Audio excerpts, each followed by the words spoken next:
The best book to read is the Bible. The best book to read is the Bible. If you read it every day, it will help you on the way. Oh, the best book to read is the Bible.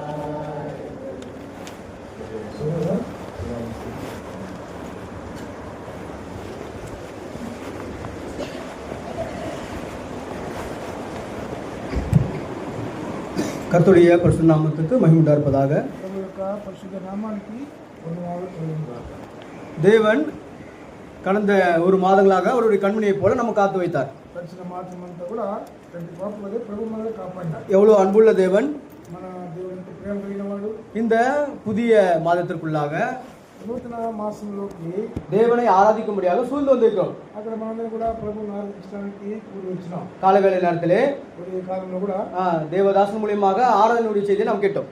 Devadasan ద్వారా ఆరాధన వర్తమానం మనం విన్నాం. அதிலே சொல்லப்பட்ட வார்த்தை என்னவென்றால், అక్కడ చెప్పబడిన మాట ఏంటంటే, கர்த்தரை தொழுது கொள்ளுகிறவர்கள் ஆவியோடும் உண்மையோடும் கர்த்தரை தொழுது கொள்ள வேண்டும். మన ప్రభువుని ఆరాధించే వాళ్ళు ఆత్మతో సత్యముతో ఆరాధించాలి. எப்பொழுதுமே 3 செய்திகளை ஆயத்தமாக வைத்திருப்பேன். 3 వర్తమానాలు సిద్ధపట్టుకుంటాము. கர்த்தாவே, உம்முடைய வார்த்தை என்னவோ தெளிவாக என்னுடனே பேசும். ప్రభువా, నీ మాటలు ఏంటో నాతో సరిగా మాట్లాడు. அப்பொழுதுதான் ஆவியை பற்றி இந்த காலவேளை நேரத்தில் நாம் தியானித்தோம். ஆத்மனை గురించిన కార్యాలను మనం ధ్యానిస్తాం. அது எப்பேற்பட்ட ஆவியா இருந்தது? ఎలాంటి ఆత్మ? கர்த்தருடைய ஆவி, దేవుని ఆత్మ. உண்மையாய் தேவனை தொழுது கொள்ளுகிறவர் అక్కడ నిజముగా దేవుని ఆరాధించేవారు ஆவியோடும் உண்மையோடும் தொழுது கொள்ள வேண்டும். ఆత్మతో సత్యముతో ఆరాధిస్తారు. அப்போது உறுதி செய்யப்பட்டது. ఆ విధంగా నిశ్చయం చేయబడింది. இது பரிசுத்த ஆவியானுடைய ஏவுதலின்படியாக கொடுக்கப்பட்ட செய்தியா இருக்கிறது என்பதை పరిశుద్ధాత్మ యొక్క గ్రహింపుతో ప్రభు మనకు అనుగ్రహించిన వర్తమానం. மேஜ நேரத்தில் பார்த்தோம். అక్కడ పల్ల సమయంలో చూసినా தேவதாசன் மூலியமாக దేవదాసు ద్వారా சங்கீதம் 15 கொண்டு வந்தார். కీర్తన గ్రంథము 15 తీసుకొచ్చి அநேக காரியங்கள் நமக்கு முன்பாக வைக்கப்பட்டிருந்தது. కార్యాలు మన ముందు ఉంచబడినాయి. சுத்த இதயமா இருந்தது, అక్కడ శుద్ధ హృదయము, பரிசுத்தமான கரங்கள் இருந்தது, పరిశుద్ధ హస్తాలు, பரிதானம் வாங்கக்கூடாது என்று சொல்லப்பட்டது. అక్కడ వడ్డీకి ఇవ్వకూడదు, அநேக விதமான ஆயமான சத்தியங்களை சொல்லியிருந்தார். లోతైన సత్యాలు చెప్పబడి இந்த பிரதான செய்தியிலே ఈ యొక్క ప్రధాన వర్తమానం தேவன் நம்முடன் என்ன பேச போகிறார்? దేవుడు మనతో ఏం మాట్లాడి ఉన్నాడు? ஆண்டவர் 7 விதமான ஆவிகளை குறித்து நம்முடன் பேச போகிறார். ఆ 7 విధాలైన ఆత్మల గురించి ప్రభు మాట్లాడబోతున్నాడు. பரிசுத்தமான வேதத்திலிருந்து గ్రంథంలో నుండి மத்திய சுவிசேஷம் మత్తయి శుభవార్త 12ஆம் அதிகாரம், మత్తయి శుభవార్త 12వ అధ్యాయం 43 லிருந்து 45 மட்டுமாக நாம் வாசிக்க போகிறோம். 43 నుండి 45 వచ్చిన వరకు మనం చూద్దాం. மத்திய சுவிசேஷம் మత్తయి శుభవార్త 12ஆம் அதிகாரம் 12వ అధ్యాయము 43, 44, 45 43 నుండి 45 వచ్చిన వరకు చదువుదాం. முதலாவது வசனத்தை 43வது சகோதரர் அவர்கள் வாசிப்பார்கள். அவரை தொடர்ந்து நம்ம வாசிக்கலாம். అక్కడ మేము మొట్టమొదటి వచ్చిన చదువుతాను, ఉత్తర పద్ధతి చదువుకుందాం. అపవిత్రాత్మ ఒక మనిషిని వదిలిపోయిన తర్వాత అది శాంతి వెతుకుచు నీరు లేని చోట్ల తిరుగుచుండును. நான் விட்டு வந்த என் வீட்டுக்கு திரும்பி போவேன் என்று சொல்லி அங்கே வந்து அந்த வீடு வெறுமையாகவும் பெருக்கி ஜோடிக்கப்பட்டதாகவும் இருக்க கண்டு 45 வருஷம் சேர்ந்து வாசலாம். திரும்பி போய் தன்னிலும் பொல்லாத வேறு 7 ஆவிகளை தன்னுடனே கூட்டிக் கொண்டு வந்து உட்புகுந்து அங்கே குடியிருக்கும். அப்பொழுது அந்த மனுஷனுடைய முன்னிலைமையிலும் அவன் பின்னிலைமை அதிக கெடுதலா இருக்கும். நாம் கர்த்தரை நோக்கி ஜெபித்து அதன்படியாக நாம் இந்த செய்திக்குள்ள கடந்து செல்லலாம். మనం ప్రభువు చూసి తర్వాత మనం ఈ అధ్యాయాన్ని ధ్యానించుకుందాం. வானத்தையும் பூமியை உண்டாக்கின கர்த்தாவே, பரிசுத்தத்தில் மகத்துவம் உள்ளவரும் துதிகளிலே பயப்படத்தக்கவரே, இந்த பரிசுத்தமான நாள் மனோமகிழ்ச்சி நாளை நீர்கள் குறித்து திருவிழிக்காக சொல்றோம். மெய்யாகவே எவ்வளவு அன்புள்ள தேவனாய்க்கு, இரக்கமுள்ள தேவனாய்க்கு, ஆண்டவரே உடைய ஜீவனுள்ள வார்த்தைகளை நாங்கள் தியானிக்கும்படியாக ஆண்டவரே நீர் எங்களுக்கு பாராட்டின தயவுக்காக நன்றி தரேன். ஆண்டவரே இப்பொழுதும் கூட ஆண்டவரே உடைய ஜீவனுள்ள வார்த்தைகளை நாங்கள் வாசிப்பது மட்டுமல்ல, திருவசனத்தை நாங்கள் கேட்கிறது மட்டுமல்ல, அதுபடியாக நாங்கள் செய்ய ஆயத்தமா இருக்க என்னையும் எங்களையும் ஆயத்தப்படுத்தும்படியாக மன்றாடுவோம். இங்கு உட்கார்ந்து கொண்டிருக்கிற வயதிலே பெரியவர்கள், பரிசுத்தவான்கள், உத்தமர்கள், அநேக தேவ தாசர்கள் இருக்கிறார்கள். இவர்கள் மத்தியிலே நான் நிற்க எந்த வகையிலும் நான் சரி போனவன் அல்ல என்பதை நான் அறிக்கை செய்கிறேன். ஆண்டவரே, அறிவிலேயும் ஞானத்திலேயும் பலத்திலேயும் எல்லாவற்றிலும் நான் குறைவுள்ளவன் என்பதை தெரிந்து கொள்கிறேன்.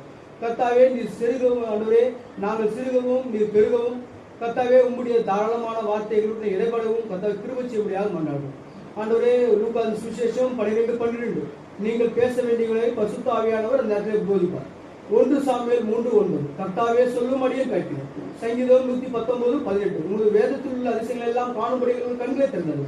எரேமியா 1:9 இதோ என் கரத்தை நீட்டி உன் வாயை தொட்டு என் வார்த்தையை உன் வாயில வைக்கிறேன் என்று சொல்லியது. அதுபோல கர்த்தாவே நீரே ஆண்டவரே மொழிபெயர்க்கிற தாசனையும் என்னையும் அபிஷேகித்து உங்களுடைய ஜீவனுள்ள வார்த்தைகள் எங்களோடு வைத்து கர்த்தாவே உங்களுடைய ஜீவனுள்ள வார்த்தைகளை நாங்கள் கொடுக்க எங்களை ஆயத்தப்படுத்த முடியாது. பரலோக சிங்காசனத்திலிருந்து கர்த்தாவே நீரே எங்களோட பேசும், நாங்கள் மறையவும் உங்களுக்கு தெரியும்.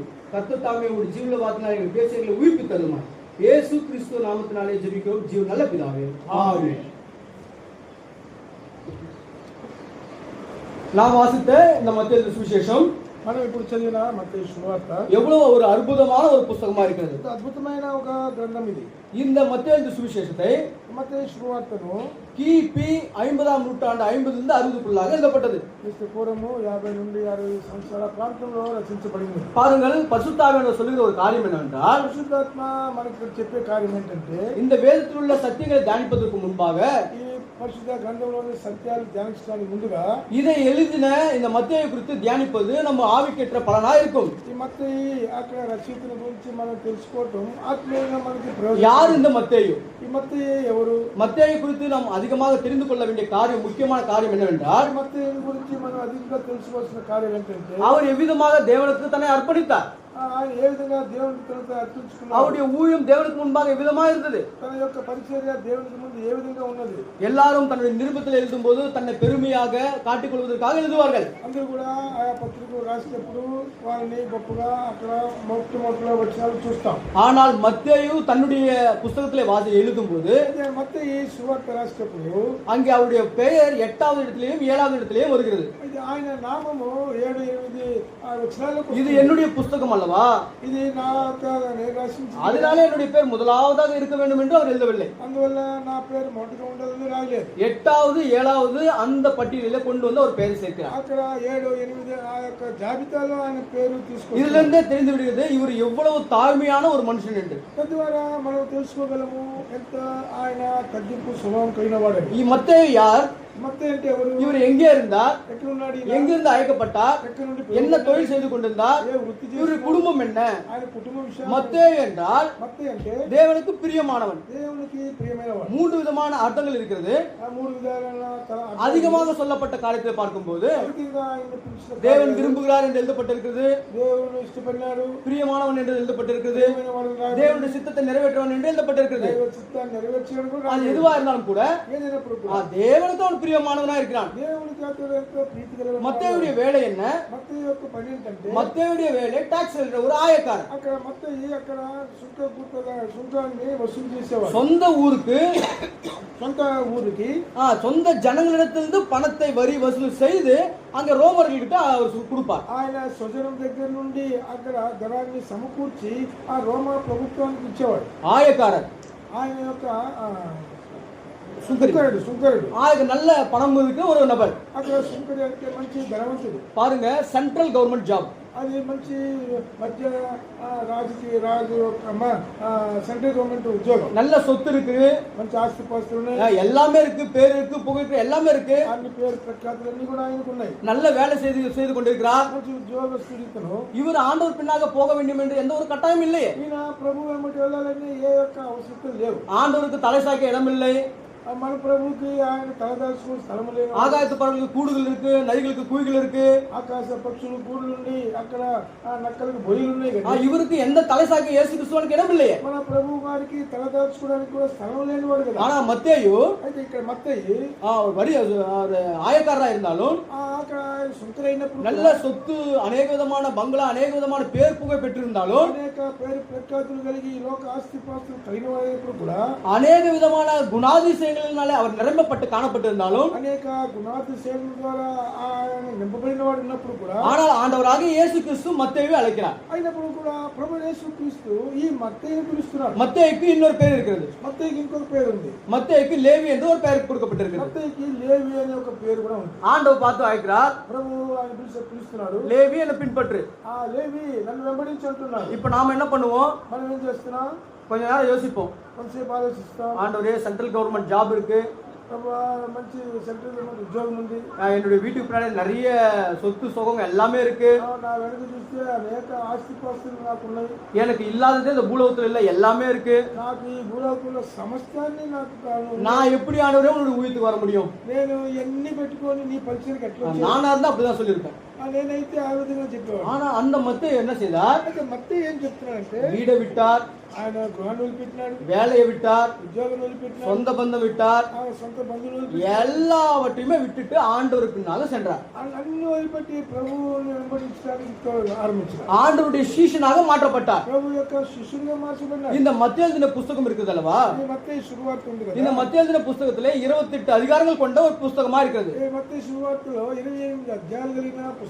1071 வசனங்கள் உட்கொண்டு இருக்கிறது. 1071 వచనాలు దీంట్లో ఉన్నాయి. இவ்வளவு பெரிய அதிகாரத்தையே இந்த புஸ்தகத்தை எழுதின மத்தேயு పెద్ద అధ్యాయాలు కలిగిన ఈ పుస్తకాన్ని தன்னை எங்கேயுமே பெருமைப்படுத்துவதற்காக எழுதவே இல்லை. ఎక్కడ కూడా తను తాను హెచ్చించుకొని రాయలేదు. எல்லாவற்றையும் தன்னை தாழ்மையாக காத்துக்கொண்டார். అన్ని విషయాలు కూడా తను తాను తగ్గించుకొని రాశాడు. குறிப்பாக இந்த புஸ்தகத்துடைய மகத்துவத்தை நாம் பார்க்கும்போது ఈ యొక్క గ్రంథం యొక్క మహత్వం ఏంటంటే இந்த மத்தேயு புஸ்தகத்தில் தான் மலை பிரசங்கம் கொடுக்கப்பட்டிருக்கிறது. ఈ మత్తయి శుభవార్త అనే కొండ ప్రసంగాలన్నీ కూడా లిఖించబడ్డాయి. அது மட்டுமல்ல, అంత మాత్రం కాదు, இயேசு கிறிஸ்துவானவர் 30 வெள்ளி காசுக்கு தான் விட்டார் என்பதை குறித்தும் எழுதி வைக்கப்பட்டிருக்கிறது. అందువల్ల కూడా ప్రభు యేసు క్రీస్తు వారు 30 వెండి కాసులకు అమ్మబడినారని కూడా రాయబడింది. மகாத்மா காந்தி அவர்கள் మహాత్మా గాంధీ அகிம்சை சட்டத்தை கொண்டு வருவதற்காக అహింస చట్టాన్ని తీసుకురావడానికి இந்த மத்திய சுவிசேஷம் 5ஆம் அதிகாரம் மலை பிரசங்கத்தை வாசித்து அந்த சட்டத்தை கொண்டு வந்தார். మత్తయి శుభవార్త 5వ అధ్యాయం కొండ ప్రసంగాన్ని అక్కడ ధ్యానించి ఆ చట్టాన్ని తీసుకొచ్చారు. நாம் இப்போது நம்முடைய நாட்டிலே பார்த்து கொண்டிருக்கிறோம். ఈ దినాలు ఈ రోజుల్లో మన దేశం 108 ஆம்புலன்ஸ் நாம் பார்க்கிறோம். 108 అంబులెన్స్ చూస్తున్నాం. இந்த ஆம்புலன்ஸ் எப்படி வந்தது? ఈ అంబులెన్స్ ఎట్లా వచ్చింది? இந்த 108 இந்த வசனம் இந்த வார்த்தை எங்கிருந்து எடுக்கப்பட்டார்கள்?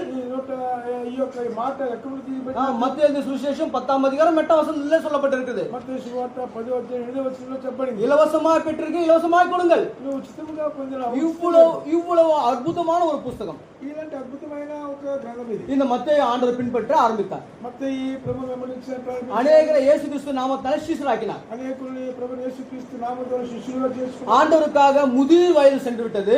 ప్రభు కొరకే వృద్ధాప్యం వచ్చేసింది. இப்பொழுது அவர் எத்தியோப்பிலே ஊழியம் செய்து கொண்டிருக்கிறார். ఇప్పుడు ఎథియోపియాలో ఆయన పరిచర్య కూడా చేస్తున్నారు. அந்த எத்தியோப்பிலே அநேக தேவனுக்கு விரோதமான அநேக ஜனங்கள் அங்கே இருந்தார்கள். ఎథియోపియా దేశంలో దేవునికి విరోధులైన అనేకులు ఉన్నారు అక్కడ. இவர் வயது முதிர் சென்றதா இருக்கிறார் அல்லவா? అక్కడ ఈయన వృద్ధాప్యం ఉన్నాడు కాబట్టి அங்கு வந்த எத்தியோப்பியர்கள் అక్కడికి వచ్చిన ఎథియోపియలు தேவாலயத்திலே இருந்த மத்தேயுவை దేవుని ఆలయంలో ఉన్న మత్తయిని வெளியே இழுத்து கொண்டு வந்து బయటికి లాక్కొచ్చినారు. பயங்கரமான அடிகள் அடித்து కరెక్ట్గా దెబ్బలు కొట్టినారు. ரத்தம் வருமாக காயப்படுத்தி అక్కడ రక్తము కారినట్టుగా గాయపరిచినారు. குற்றுயும் குயவருமாக விட்டு అక్కడ కొన ప్రాణంతో వదిలిపెట్టి அவர்கள் கேட்ட ஒரு வார்த்தை என்ன? వాళ్ళు ఏమడిగినారంటే ఒక మాట, நீ ஆண்டவராகிய இயேசு கிறிஸ்துவை மறுதலித்து விட்டு விட்டாயானால் నువ్వు ప్రభువుని నిరాకరించి అక్కడ వదిలిపెట్టినావంటే நீ இந்த உயிருடன் நீ காக்கப்படுவாய். నువ్వు ప్రాణంతో కాపాడబడతావు. அவர் சொன்ன வார்த்தை என்ன தெரியுமா? అయితే మత్తయి ఒక మాట చెప్పినాడు, நான் செத்தாலும் சாகிறேன், నేను మరణించదు, என் ஆண்டவரை நான் விட்டு தர மாட்டேன். నా ప్రభువుని నేను వదిలిపెట్టను. பாருங்க, அந்த వయதான కాలத்துல ఈ యొక్క వృద్ధాప్యంలో కూడా ஆண்டவருக்காக எவ்வளவு ஒரு பலமா இருக்கிறார். ప్రభు కొరకే ఎంత బలంగా ఉన్నాడు. அவரை అడిచి அவரை துன்பப்படுத்தி ఆయన్ని కొట్టి గాయపరిచినారు. சில இடத்தை பார்க்கும்போது కొన్ని స్థలాల్లో చూసినప్పుడు சில வார்த்தைகள் இவ்விதமாக எழுதப்பட்டிருக்கிறது. కొన్ని వాక్యం ఈ విధంగా రాయబడ్డాయి. மத்தேயுவை கத்தியால் குத்தி கொன்றார்கள் என்று சொல்லப்பட்டிருக்கிறது. మత్తయిని అక్కడ కత్తులతో కొట్టి చంపినారని చెప్పి రాయబడింది. ஒரு சில இடத்திலே பார்க்கும்போது కొన్ని స్థలాల్లో மத்தேயுவை சிலுவையிலே அறைந்தார்கள் என்று சொல்லப்பட்டிருக்கிறது. మత్తయిని సిలువలో వేసినారని రాయబడింది. எது எப்படியோ நம்ம பார்க்கவில்லை. ఏది ఎప్పుడైనా ஆனால் ஒன்று மட்டும் உண்மை, ఒకటి మట్టుకు నిజం. ஆண்டவராகிய இயேசு கிறிஸ்துவின் சிஷ்யர்கள் எல்லாருமே ரத்த சாட்சியாய் மரித்தார்கள் என்பது உண்மை. ప్రభు అయిన యేసుక్రీస్తుకు కలిగిన శిష్యులందరూ కూడా హతసాక్షులుగా பாருங்க, எவ்வளவு பெரிதான தேவனுக்காக ஒரு ஊழியத்தை அவர் செய்தார். ఎంత గొప్ప దేవుని పని చేసినాడు. இதனால மத்தேயு சுவிசேஷத்தை பத்தி நாம் வாசிக்கிறோம். இதனால மத்தయి సువార్తను రాస్తున్నాడు. ஆனா அந்த மத்தேயு எப்பேற்பட்டவர், அவருடைய தியாகம் எப்பேற்பட்டது என்பதை நாம் நினைவு கூற மாட்டோம். అయితే ఈ మత్తయి ఎలాంటి వాడు, ఆయన త్యాగం ఎలాంటి వాడిని జ్ఞాపకం ఉంచుకో. சொந்த வேலை விட்டார், ఆయన சொந்த குடும்பத்தை விட்டார். కుటుంబాన్ని వదిలిపెట్టినాడు. எதுவுமே எனக்கு ஆண்டவருக்கு முன்பாக ஒன்றுமே வேணாம். ఆ ప్రభువుకి ముందుగా నాకు ఏం అవసరం? நான் ஆயக்காரன் தான். నేను ஆயக்காரனா வேதம் என்ன சொல்லுது? ఈ యొక్క సమరయులు అంటే పరిశుద్ధ గ్రంథం చెప్తుంది. சுங்கரி అంటే பாவிகள் என்று சொல்லப்படுகிறது. సుంకరులు అంటే పాపులు అని చెప్పబడింది. அங்கிருந்த பரிசேயர் சதுசேயர்கள் எல்லாம் வந்து சொல்லுகிறார்கள், పరిసయ్యులు సద్దుకాయులు என்ன உன்னுடைய ஆண்டவர் பாவிகளுடைய வீட்டுல போய் போஜனம் பண்ணுகிறாரு? ఏంటి మీ దేవుడు పాపుల గృహంలో భోజనం చేస్తున్నాడు? அப்ப ஆயக்காரன் எவ்விதமாக கருதப்படுகிறான் மக்களுடைய பார்வையிலே? ఈ యొక్క సుంకరి దేవుని యొక్క సన్నిధిలో ఎట్లా కనపడుతున్నాడంటే இந்த மக்களுடைய பார்வையில பாவியாக அவன் காணப்படுகிறான். సుంకరి దేవుని దృష్టిలో పాపిగా కనపడుతున్నాడు. பிரியமான சகோதரனே, ప్రియమైన సహోదరుడు, அப்பேற்பட்ட மத்தேயு, ஒரு நல்ல நிலைமையில இருந்த மத்தேயு, ఇలాంటి మంచి స్థితిలో ఉన్న మత్తయి ஆண்டவர் அழைத்த ஒரே அழைப்புக்காக ప్రభు ఇచ్చిన ఒకే ఒక எல்லாவற்றையும் விட்டு అన్ని వదిలిపెట్టినాడు. ஆண்டவருக்காக சென்றாரு. ప్రభు కొరకు వెంబడించినాడు. இன்னைக்கு நான் என்ன செய்றேன், நம்ம என்ன செய்றோம்? ఈ దినం నేను మనము ఏ స్థితిలో ఉన్నాం? ஆண்டவருக்காக எதை நம்ம செஞ்சிருக்கோம்? ప్రభు కొరకే మనం ఏం వదిలిపెట్టి చేస్తాం? பரிசுத்த ஆவியானவர் நம்மளை பார்த்து, என்னை பார்த்து கேட்கிறார், நம்மை பார்த்து கேட்கிறார். పరిశుద్ధాత్మ దేవుడు నన్ను చూసి మనల్ని చూసి అడుగుతున్నాడు, எனக்காக நீ என்ன செய்தாய்? నా కొరకే నువ్వేం చేసినావు? உனக்காக நான் மரித்தேனே, నీ కొరకు నేను మరణించినాను కదా, நீ எனக்காக என்ன செய்தாய்? నువ్వు నా కొరకు ఏం చేసినావు? கல்வாரி சிலுவை ரத்தத்தை சிந்தினேனே, కల్వారి శిలువలో నీ కొరకు రక్తమంతా உன்னுடைய பாவத்தை போக்கினேனே, నీ పాపానంతా తీసివేసినాను. அந்த கல்வாரி சிலுவையில் நான் பட்ட பாடுகள் நிமித்தமாய் பரலோக ராஜ்யத்திலே வாரிசாக சேர்க்கப்பட்டாயே.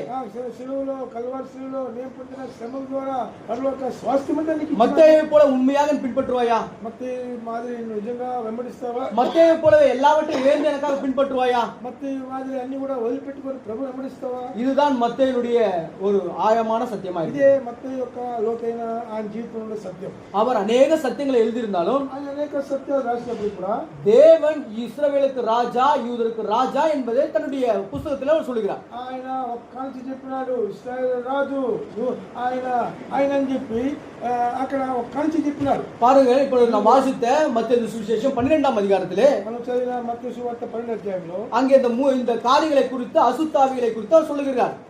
అశుద్ధ ఆత్మల గురించి రాయబడి ఉంది. அது எப்பேற்பட்ட காரியங்களை கொண்டு வருகிறதாம்?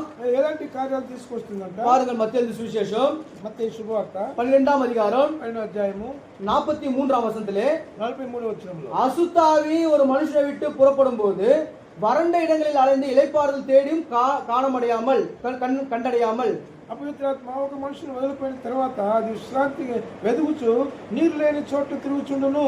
பாருங்கள், எந்த வறண்ட நிலம்னா என்ன? అక్కడ నీరు లేని చోటు అంటే ఏంటిది? நீருள்ள இடம்னா என்ன? నీరు కలిగిన చోటు అంటే ఏంటి? வறண்ட நிலம்னா ఎండిపోయిన స్థలం అంటే அது అన్యర్களை కాட்டுகிறது. ஏசாயா தீர்க்கதரிசன புத்தகத்தில் எழுதப்பட்டிருக்கு. అక్కడ యెషయా ప్రవక్త రాస్తున్నాడు, అది అన్యులను సూచిస్తుంది. வறண்ட நிலம் என்றால் అన్యர்கள். అక్కడ ఎండిపోయినదంటే అన్యులు. இஸ்ரவேலர்கள் நீரூற்றுகள். అక్కడ ఇశ్రాయేలు ప్రజలైతే నీటి ఓటులని చెప్పి రాయబడింది. ஆண்டவர் இப்ப யாரை பார்த்து தெளிவா பேசுறாருன்னா, ఎవరు తీసి కరెక్ట్గా మాట్లాడుతున్నారు? இஸ்ரவேல் ஜனங்களுடனே தெளிவா பேசுறார். ఇశ్రాయేల్ జనాల గురించి మాట్లాడుతున్నారు. இப்ப நான் இந்த பூலோகத்தில் இருக்கும் போதே நீ என்னை ஏற்றுக்கொண்டால் ரட்சிக்கப்படுவாய். ఈ భూలోకంలో నువ్వు జీవించేటప్పుడే అంగీకరిస్తే ప్రభువుని రక్షించబడతావు. நான் தான் இந்த உலகத்தை காக்க வந்த மேசியா என்பதை நீ உணர்ந்தால் நீ பெரிய இருளிலிருந்து பிரகாசமான வெளிச்சத்துக்குள்ளாக வருவாய். నేను నిన్ను రక్షించడానికి వచ్చిన మెస్సేనని నీ హృదయపూర్వకంగా గ్రహించినావంటే నువ్వు రక్షించబడతావు. ஆனால் இப்பொழுது நீ விசுவாசிக்காமல் போவாய் என்றால், ఒకవేళ నువ్వు విశ్వసించకపోతే ரோம சாம்ராஜ்யம் ஒன்று வரும். రోమ ప్రభుత్వం అనేది ఒకటి రాబోతుంది. அவன் உன் முன்னிலைமையை காட்டிலும் உன்னுடைய பின்னிலைமை அதிகமாக கேடுள்ளதா ஆக்கிடுவான். అక్కడ నీ ముందు స్థితి కంటే రాబోయే స్థితి బహు ఘోరంగా ఉండిపోతుంది. எவ்வளவு சொன்னாலும் இஸ்ரவேல் ஜனங்கள் கேட்கவில்லை. ఇశ్రాయేలు జనం వాళ్ళు వినలేదు. ஆண்டவர் சொன்ன வண்ணமாக ரோம சாம்ராஜ்யம் இஸ்ரவேல் ஜனங்களுக்குள்ளாக வந்தது. రోమ సామ్రాజ్యం ఇశ్రాయేల్ మధ్యలోకి వచ్చింది. ప్రభు இஸ்ரவேல் ஜனங்கள் அநேகர் அழிக்கப்பட்டார்கள்.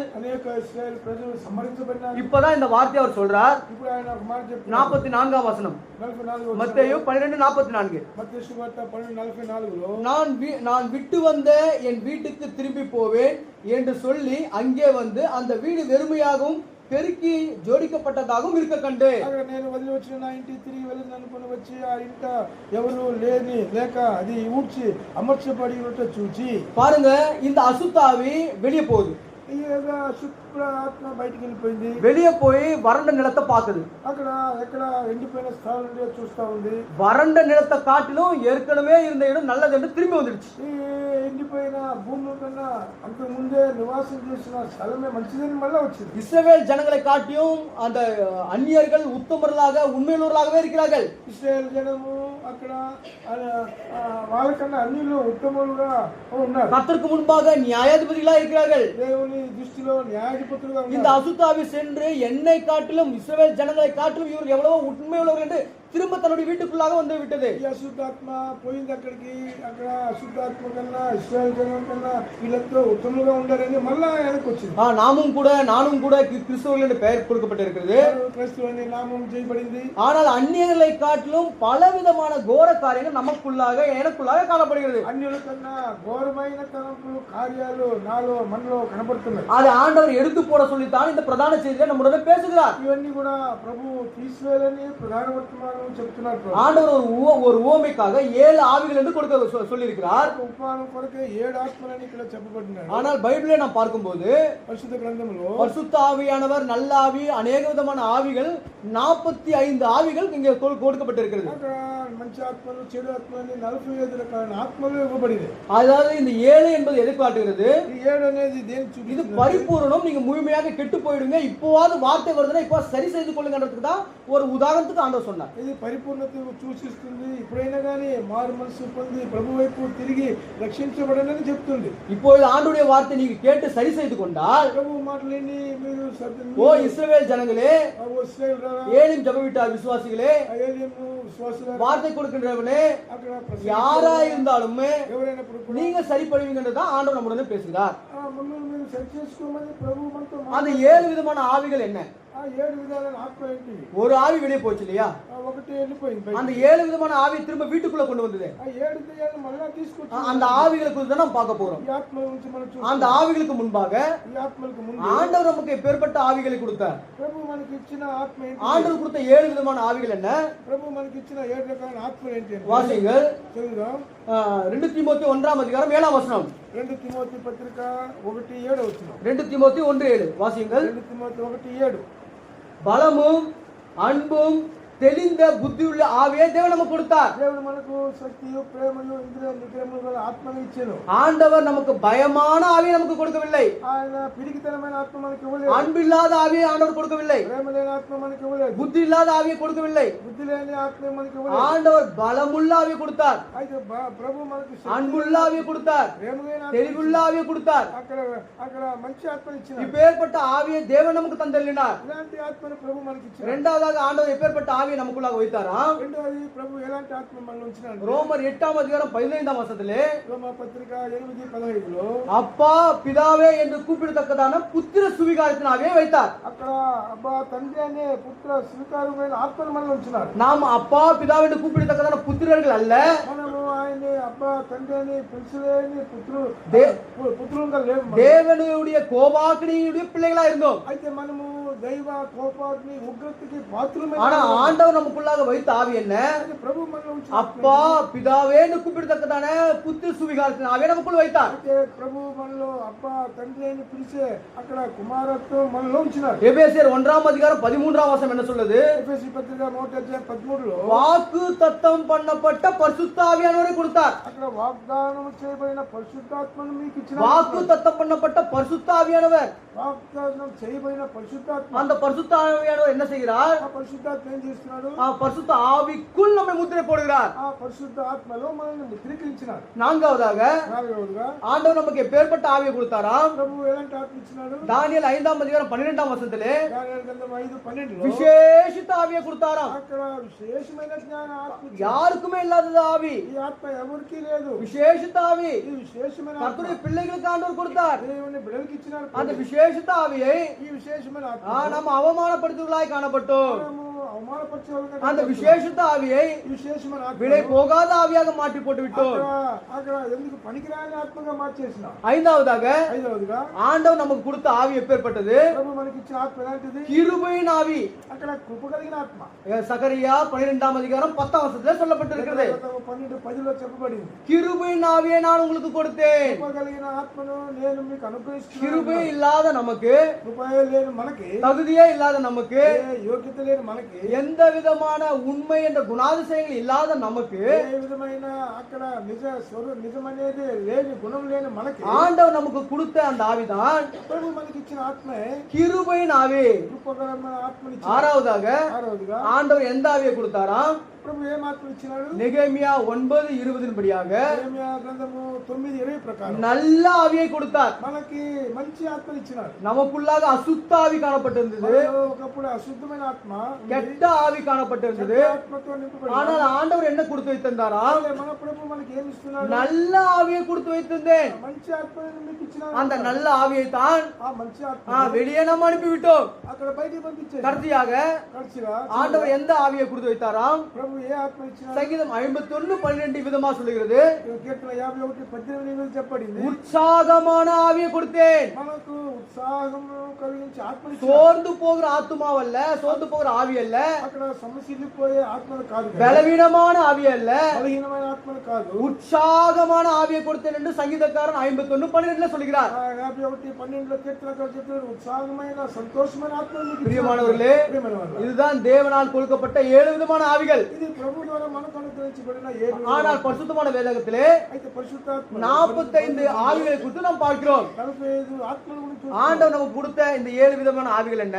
ప్రభు మనకి ఇచ్చిన 7 విధమైన ఆత్మలు. பலமுள்ள தெளிந்த அன்பின் ஆவியை கொடுத்தார். అక్కడ బలము కలిగిన, తేట కలిగిన, ప్రేమ కలిగిన, அப்பா பிதாவென்று கூப்பிட பண்ணுகிற புத்திர சுவிகாரத்தின் ஆவியை கொடுத்தார். తండ్రి అనే అక్కడ పుత్ర, అక్కడ కుమారత్వాన్ని మనకి ఇచ్చినాడు. விசேஷித்த ஆவியை கொடுத்தார். విశేషమైన பரிசுத்த ஆவியை கொடுத்தார். పరిశుద్ధాత్మ ఇచ్చినాడు. கிருபையின் ஆவியை கொடுத்தார். కలిగిన ఆత్మ நல்ல ஆவியை கொடுத்தார். ఆత్మని ఇచ్చినాడు. உற்சாகமான ஆவியை கொடுத்தார். ఉత్సాహంగా ఆత్మని ఇచ్చినాడు. இப்ப சத்ரு என்ன பண்றான்? అయితే శత్రువు ఇప్పుడు ఏం చేస్తున్నాడు? இந்த எல்லா ஆவியும் வெளியே தெரியாச்சு. ఈ ఆత్మలన్నిటి కూడా బయటికి నెట్టేసినాడు. அவனுடைய நண்பனை உள்ள கொண்டு வரான்.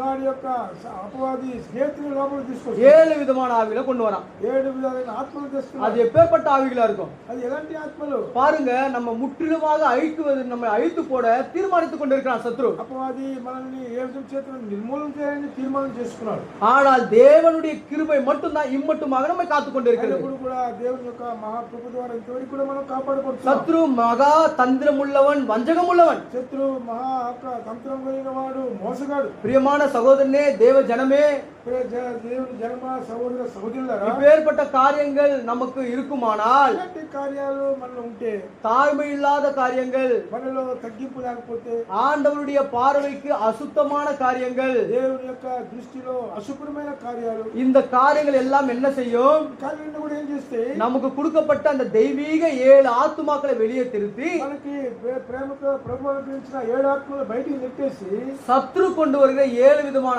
ஆட்களை தேவனே அனுமதிக்கப்படுவார். శత్రు అక్కడ తీసుకొచ్చే 7 ఆత్మల్ని అక్కడ దేవుడే అనుమతిస్తాడు మనలో. முதலாவதாக அவன் கொண்டு வருகிற ஆவி என்ன? அவனுடைய நண்பன் என்ன? మొట్టమొదట వాడు తీసుకొచ్చే ఆత్మ ఏంటిది? వాడి స్నేహితుడు ఎవరు?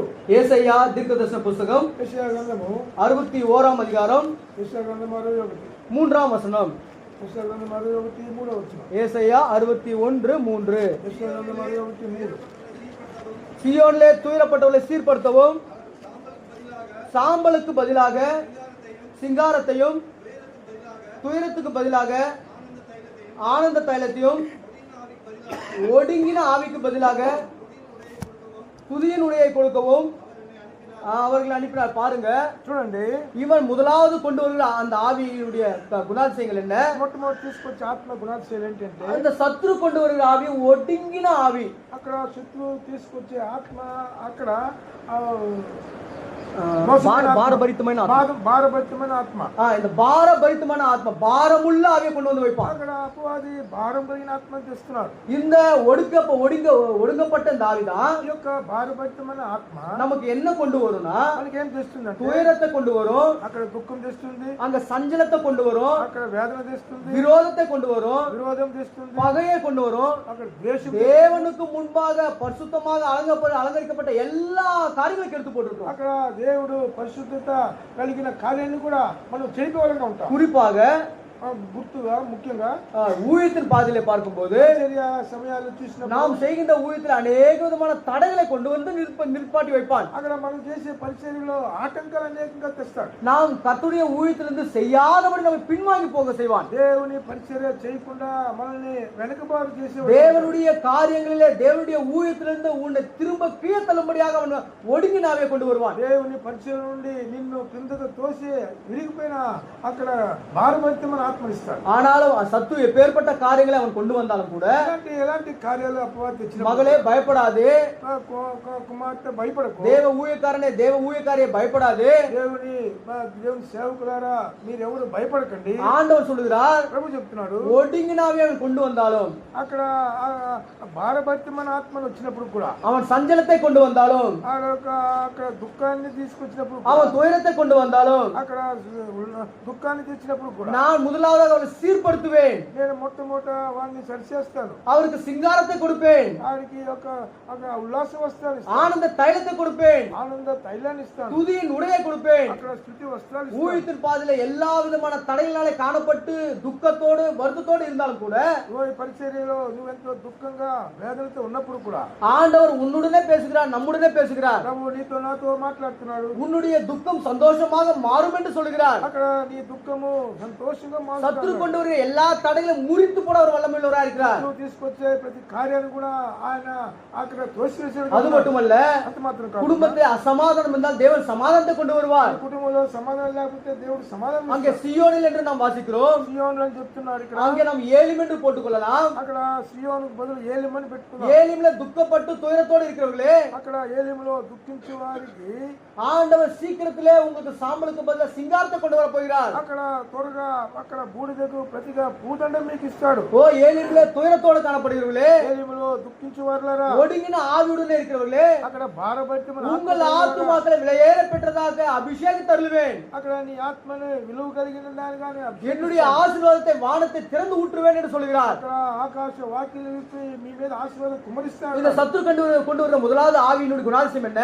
ఆ శత్రువు తీసుకొచ్చే మొట్టమొదటి ఆత్మ గుణాశయం இப்பேற்பட்ட இந்த ஒடுங்கின ஆவியின் நிமித்தமாக ఇలాంటి భారభరితమైన ఆత్మ பலவீனத்தை கொண்டு வருவான், బలహీనత తెస్తాడు, வியாதியை கொண்டு வருவான், వ్యాధులు తెస్తాడు, பலவிதமான பிரச்சனைகளை கொண்டு வருவான். సమస్యలు తెస్తాడు. தேவன் மேல் நாம் வைத்திருக்க நம்பிக்கையிலிருந்து நம்ம பின் அகற்றி செல்வான். దేవుని మీద మనకున్న నమ్మకాల నుండి మనల్ని అక్కడ వెనక్కి నెట్టేస్తాడు. தேவன் மேல் வைத்திருந்த நம்பிக்கையை அவன் உடைத்து போடுவான். దేవుని పట్ల మనకున్న నమ్మకం மனுஷர்களை நமக்கு முன்பாக காண்பிப்பான். మానవుడు తలంపులు మన ముందు పెడతారు. மாணவனை அந்த மனுஷனை காண்பித்து మనుషుల్ని పిల్లు நாம் தேவனுக்கு முன்பாக செய்ய வேண்டிய எல்லா காரியங்களும் தடை பண்ணி விடுவான். దేవునికి మనం చేయాల్సిన కార్యాలన్నీ కూడా అక్కడ அன்புள்ள தேவ சகோதரனே, தேவ ஜனமே, దైవ సహోదర సహోదరులారా, இந்த ஒடுங்கின ஆவியை செய்கிற முதல் காரியம் என்ன தெரியுமா? ఈ యొక్క భారభరితమైన ఆత్మ చేసే நீ தேவனை பார்க்காதபடி மனுஷனை உள்ளே கொண்டு வந்து வைப்பான். అక్కడ నీవు దేవుడు నివాసం చేసే హృదయంలో మనుషులను తెచ్చిపెట్టుకుంటావు. மனுஷனை தான் நீ ஆராதிக்க வேண்டிய சூழ்நிலைக்கு தள்ளப்படுவாய். నీవు మానవుని ఆరాధించేవాడు అయిపోతావు. தேவனுடைய சமூகத்தில் நின்று தூரப்படுத்தி விடுவான். దైవ సన్నిధి నుండి నువ్వు దూరపరచబడతావు. சஞ்சலத்தினாலும் வருத்தத்தினாலும் நீ நிரப்பப்படுவாய். అక్కడ దుఃఖము నిట్టూర్పుని జీవితం. ஆனா எப்பேற்பட்ட அவனை ஒடுங்கின ஆவியை கொண்டு வந்தாலும் ఇలాంటి అక్కడ భారభరితమైన ఆత్మ తెచ్చినప్పుడు ஆண்டவர் சொல்கிறார், மகளே நான் உன்னுடனே இருக்கிறேன். ప్రభు చెప్తున్నాడు, అక్కడ ప్రేమన వల్ల నేను నీతో ఉన్నాను. மகளே நான் திகையாதே, நான் உன்னுடனே இருக்கிறேன். కుమార్తె నేను உன்னுடைய விசுவாசம் ஓய்ந்து போகாதபடி காத்துக்கொள். నీ విశ్వాసాన్ని అక్కడ తొలగిపోకుండా திட நம்பிக்கையா இரு. అక్కడ దృఢ మనసు கர்த்தருக்காக முழு மனதோடு ஊழியம் செய். ప్రభు కొరకే అక్కడ పరిపూర్ణమైన நாம் மனுஷனுக்கென்று ஊழியம் செய்யாமல் మానవులకు చేయకుండా தேவனுக்கென்று நாம் முழு மனதோடு ஊழியம் செய்ய வேண்டும். దేవుని కొరకే మనం పరిచయం చేయాలి. முதலாவது அவன் கொண்டு வருகிற ஆவி என்ன? మొట్టమొదట తీసుకొచ్చే ఆత్మ ఏంటి? ஒடுங்கின ஆவி. అక్కడ భారభరితమైన ఆత్మ. பாருங்க, இரண்டாவதாக రెండవదిగా அவன் கொண்டு வருகிற ஆவி என்ன? అది తీసుకొచ్చే ఆత్మ ఏంటంటే 1 సామువేల్ 16వ அதிகாரம் 16వ అధ్యాయం 14 வசனம். 1 சாமுவேல் 16 14. 1 సమూయేలు 16వ అధ్యాయం 14వ వచనం.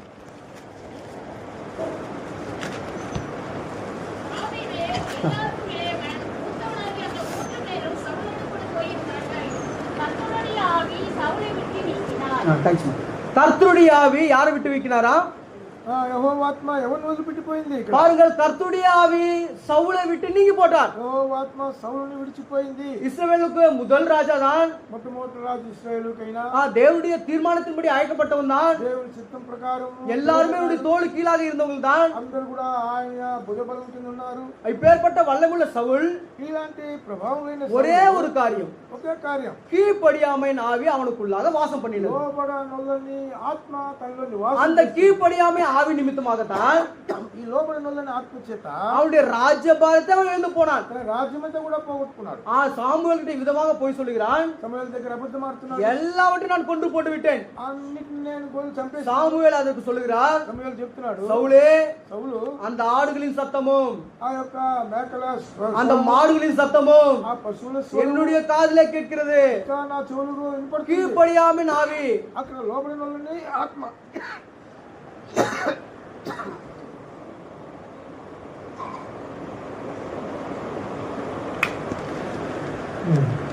இந்த கீழ்ப்படியாமின் ஆவி என்ன பண்ணும்? ఈ లోబడిన వాళ్ళని ఆత్మ ఏం చేస్తుంది? அவனும் கீழ்ப்படிய மாட்டான், అతను లోబడడు.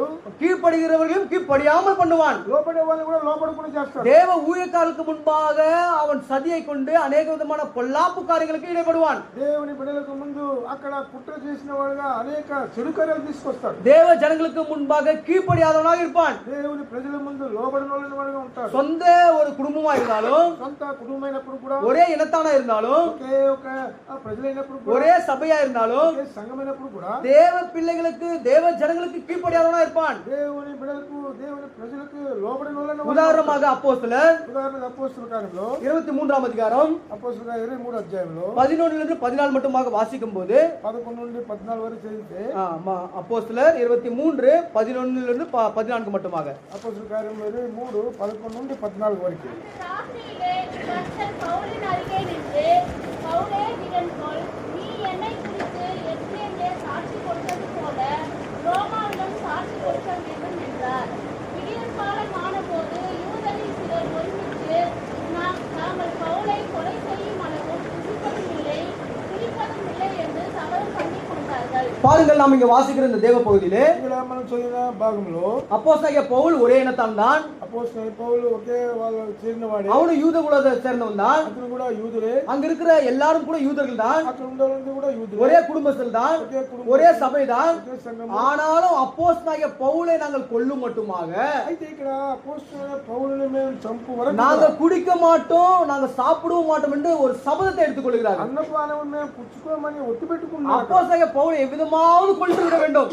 ఎట్లయినా అపోస్తల పౌలుని సంహరించాలి. ஒருத்தரா ரெண்டு பேரா ఒకరా ఇద్దరా? 40 பேருக்கு மிக அதிகமானவர்கள். అక్కడ 40 కన్నా ఎక్కువ మంది వారు ஒரு தேவதாசனுக்கு முன்பாக దేవదాసుని 40 பேருக்கு உபவாசத்தோடு காத்து கொண்டிருக்கிறார்கள். 40 మంది ఉపవాసంతో వేచి ఉన్నారు. అక్కడ எப்பேற்பட்ட பகை! ఎంత గొప్ప இயேசு கிறிஸ்து தான் தேவன் என்று சொல்லும் போது, ప్రభు యేసుక్రీస్తు వారే దేవుడు అని చెప్పి சத்தியத்தை உண்மையாய் உரைக்க சொல்லும் போது, సత్యాన్ని అక్కడ నిజంగా బోధించేటప్పుడు அந்த కుటుంబத்தாருக்குள்ளாக என்ன உண்டாகுது? ఆ కుటుంబంలో ఏం జరుగుతుందంటే பகை விரோதம் உண்டாக இருக்குது. అక్కడ పగ విరోధం అక్కడ కలుగుతుంది. நாம் அவளுக்கு ஏற்ற வண்ணமாக நாம் பேசினால், వాళ్ళకి అనుకూలంగా మనం మాట్లాడితే நாம் உண்மையுள்ளவர்களா இருப்போம். మనము నమ్మకమైన వాళ్ళంగా ఉంటాం. ஆனால் நாம் எப்பொழுது நம் சத்தியத்துக்கும்படியாக உரைக்க சொல்லுகிறோமோ, మనం ఎప్పుడైతే సత్యానికి అక్కడ నమ్మకంగా మనం చెప్తామో அப்பொழுது நாம் என்ன செய்கிறோம் இருப்போம்? అప్పుడు మనం ఏం చేసే వాళ్ళంగా ఉంటాం? நாம் தேவனுக்கு முன்பாக கீழ்ப்படியாதவர்களா இருக்கிறோம். మనము దేవునికి ముందుగా లోబడిన వాళ్ళంగా ఉంటాం.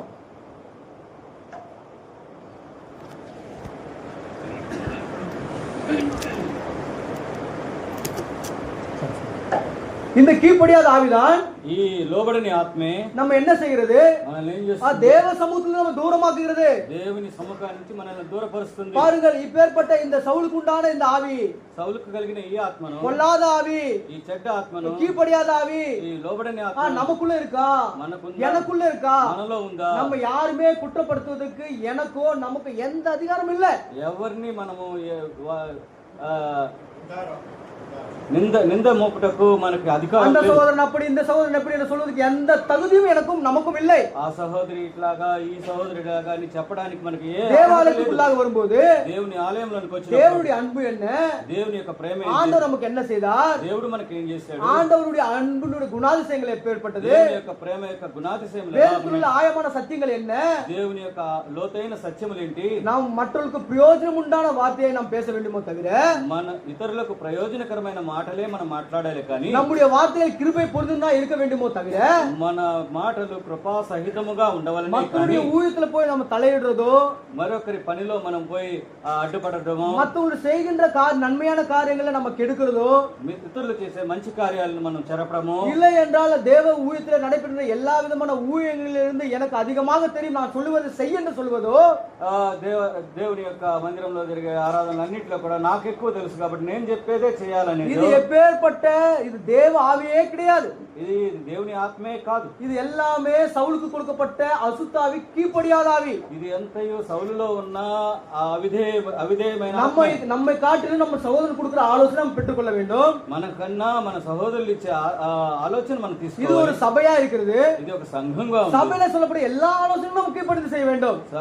సంఘంలో చెప్పబడిన எல்லா ఆలోచనల్ని మనము பாருங்க அந்த 40 பேர் சபதம் எடுத்துக்கொண்டு இருக்காங்க. அப்போஸ்தலன் பவுல் சாவடிக்கணும். అపోస్తలుడైన పౌలుని చంపాలని 40 మంది శపథము తీసుకున్నారు. நான் சாப்பிட மாட்டேன், నేను తినను, நான் குடிக்க மாட்டேன், నేను తాగను, அவனை கொன்றே ஆகணும், వాడిని చంపేంత వరకు. இங்க ஏலிம் ஜெபத்துக்கு ஆண்டவர் என்ன சொல்ல தெரியுமா? ఈ ఏలిం ప్రేయర్ హౌస్ కి దేవుడు ఏం చెప్పాడు? எனக்கு நமக்கு என்ன சொல்ல தெரியுமா? మనకు నీకు ఏం చెప్పాడు? நாம ஏன் அந்த சகோதரன் மாறக்கூடாது, நம்ம ஜெபிக்க கூடாது?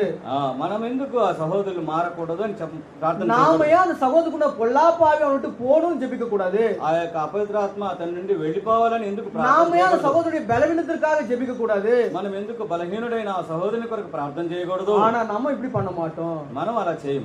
நமக்கு எனக்கு பேர் வேணும், அவ்வளவுதான். నాకు పేరు రావాలి, எனக்கு பதவி இருந்தா போதும். నాకు పదవి ఉంటే చాలు. இது அசுத்தாவி கீழ்ப்படியாத ஆவி. ఇది అపరిశుద్ధమైన ఆత్మ. பிரியமான வாலிப தம்பி தங்கைமாரே, ప్రియమైన యవన సహోదర సహోదరిలారా, இந்த கீழ்ப்படிதல் ஆவி உன்னிடத்தில் இருக்கிறதா? ఈ యొక్క లోబడిన ఆత్మ నీ దగ్గర ఉందా? இந்த கீழ்ப்படிதல் ஆவி உன்னிடத்தில் பேசுகிறதா? ఈ లోబడిన ఆత్మ నీతో మాట్లాడుతుందా? எத்தனை காலமாக இன்னும் ஞானஸ்தானம் எடுக்காம தூரமா இருப்ப? ఎంత కాలము బాప్తిసానికి తీసుకోకుండా దూరంగా వెళ్ళిపోతావు? எவ்வளவு காலம் சபையில வந்து ஆராதிக்காம அப்படியே வெளியே போவ? ఎంత కాలం వచ్చిపోతూ ఉంటావు ఆరాధించకుండా? ஞான ஸ்நானம் அப்படின்னா என்ன? ఆ బాప్తిజం అంటే ఏంటి? ஞான ஸ்நானம் அப்படின்னா என்ன? బాప్తిజం అనగా ஞானம் வந்தவர்கள் பெற்றுக்கொள்ளுகிற ஒரு ஸ்நானம் தான் ஞான ஸ்நானம். జ్ఞానము పొందిన వారు పొందే ఆ స్నానాన్నే జ్ఞాన స్నానం అంటారు. அப்ப நமக்கு ஞானம் இல்லையா? మనకు జ్ఞానం లేదా? நீதிமொழிகள் 1:7 என்ன சொல்லுது? సామెతలు 1:7 ఏం చెప్తుంది? கர்த்தருக்கு கீழ்ப்படிதலே దేవునికి భయపడే ஞானத்தின் ஆரம்பம். దేవుని యొక్క దేవునికి భయపడితే జ్ఞానంకు మూలం.